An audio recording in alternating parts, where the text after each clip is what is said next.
All right, I'm calling to order Gladstone City Urban Renewal Board to order. It is now 7:55 p.m. There you go. On December the 8th, 2015.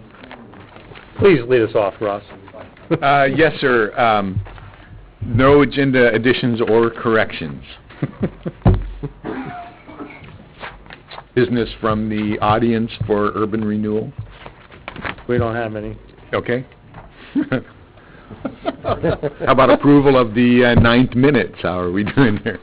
I move that we approve the minutes from June the 9th? June the 9th. Was it? Wasn't it June the 9th?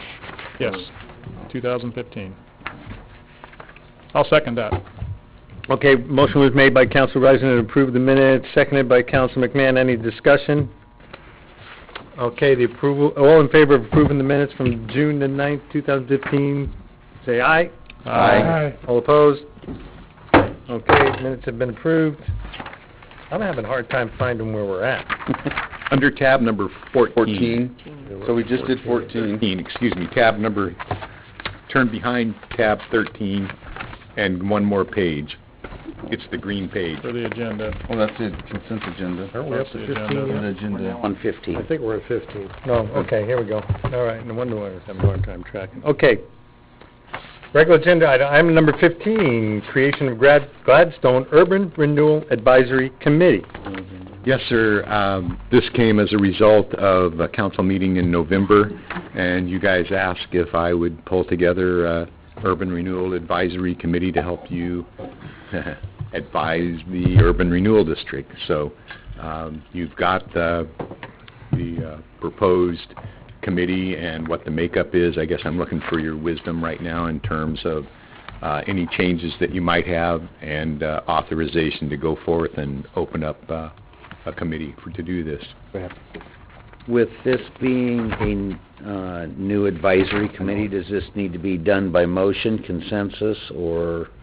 I'd like motion, and then that way we can put it in the record.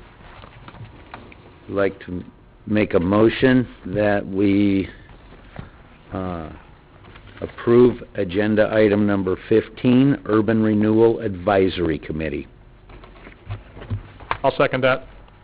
All right, motion was made by Councilor Sickman, was seconded by Councilor McMahon.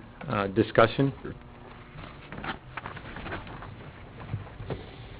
My only thing is I'm kind of wondering what I think in the past, and I'm not sure if this is 100% accurate, but I think all the committees had to be residents of Gladstone. Mm-hmm. So now the question I have is, let's say we have a business owner that doesn't reside in Gladstone. Should that person automatically be eliminated from possibly being on the committee? Yes. I don't know. I'm just asking. I believe it would take a policy change in order to do that. I would want to be very careful. I'm not opposed to the idea. I would want to be very careful with it, maybe limit it to either add one person to the committee or limit it to one person that is a non-resident if we went that direction.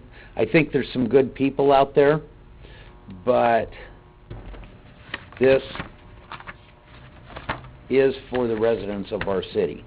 I think there could be some advantages to some of the business people.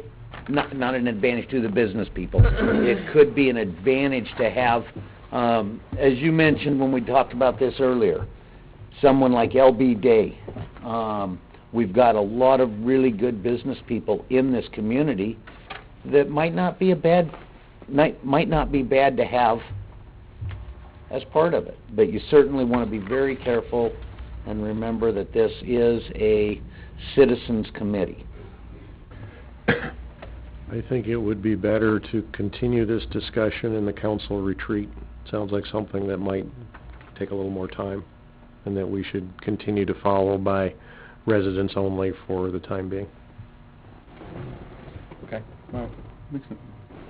I agree with Steve, and we can always change it in, or future, because this isn't the first time it's come up. I remember several years ago, and I'm sure 1, 2, maybe even 3 people in the audience might remember what Ray's last name that started Ray's Market.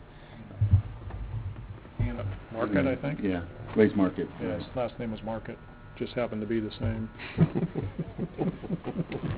But there was over the years there was discussion because he was a prominent businessman in the community for years, but he never lived in the city, and about changing some of the rules that never happened. If I may, Council, there's also something you might take into consideration. The tax dollars that come into the district are part of our overlapping debt areas, so all of the districts that are in our overlapping debt schedule from the county contribute some money to the urban renewal district. Only 25 cents of every dollar or so in that area comes from our general fund. The rest of it's made up by state, county, Port of Portland. All these different districts help pay that incremental debt as it comes into our coffers to renew and expand. School district misses out on some money.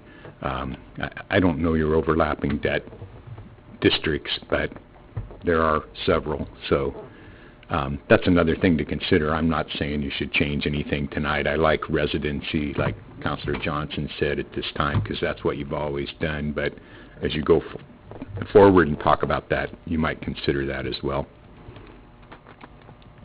Maybe someone from the school district needs to be on the board, maybe somebody, because all of those people help contribute the money.